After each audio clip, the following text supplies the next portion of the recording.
অন্ধকারে ডাউহিল নীরবে জাগে কারোর অপেক্ষাতে।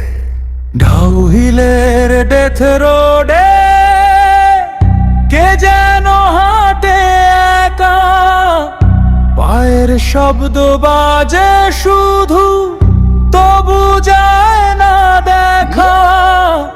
নিষিদ্ধ সেই জঙ্গলে কাঁপে নীরব শ্বাস, নাম ধরে ডাকে কেউ, অচেনা এক বাস।